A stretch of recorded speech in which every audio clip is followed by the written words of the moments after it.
Wannan ita ce sabuwar waƙar da Nazira Sarkin Waƙa ya yi wa Malam Al'Isa Fantami, ɗan neman takarar zaben 2027 a jihar ta Gombe.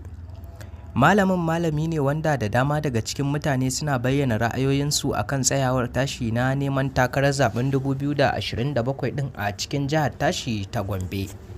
Wasu daga cikin mutane suna bayyana cewa Malam Al'Isa Fantami wani irin malami ne wanda ba a gane iyakansa. Wanda da farko dai a wasu wa'azuzzukan nashi yana bayyana cewa bai kamata a ce malami ya fito neman takara ba, amma kuma yanzu ya fito.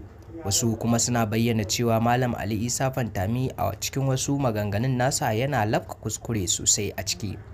Malam Al'Isa Fantami malami ne wanda ya kasance a lokutan baya kamar 2019 wanda ya kasance yana yaƙi da wata rashawa da cin hanci a ƙasar ta Najeriya, wanda duk wasu abubuwa zai fito yana tona asiri yana kuka, wanda daga ƙarshe dai aka ɗauki minista aka bashi.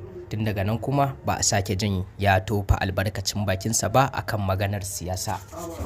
To masu saurare sai ku gyara zama domin jin cikakkun rahotannin da muke tafa da su a wannan lokaci. Fresh Al-Amin ya maida tsohuwar matarsa Maryam Neki sakamakon hatsaniyar da ta hada su a baya, wanda ta kai cewa sai da suka yi rabuwar baran-baran wanda kowa bai taba tunanin cewa za su dawo ba. A yanzu dai Fresh Al-Amin ya bayyana cewa ya maida tsohuwar matar tashi. Wani fifan bidiyon wata jaruma wadda suka yi bikin ƙauyawa dai ya yi trending a wannan lokaci, wanda ta kai cewa da dama daga cikin mutane sun hau sawun ɗin kuma sun tofa albarkacin bakinsu ganin yadda ta yi matuƙar kyau a bidiyon. Da dama daga cikin mutane suna bayyana ra'ayoyinsu a kan wannan fitacciyar jaruma, wasu kuma suna cewa kamata ya yi ma ta shigo cikin masana'antar ta Kannywood.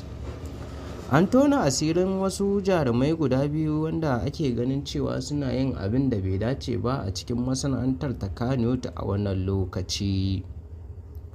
Mai saurare ya gyara zama domin jin cikakkun rahotannin da muke tafa da su a wannan tasha, da na subscribing da alamar ƙararrawar sanarwa idan ya kasance farkon shigowarka cikin wannan tasha na farko.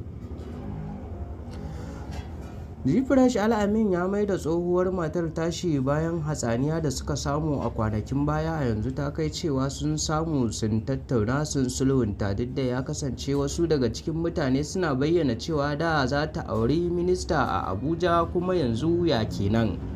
Wasu suna bayyana cewa ta yaudari ministan ne tunda ta koma gidan tsohon mijin nata Fresh Al-Amin, kuma Allah ya daɗa kiyaye gaba kar ya daɗa mata aikin akuyanci.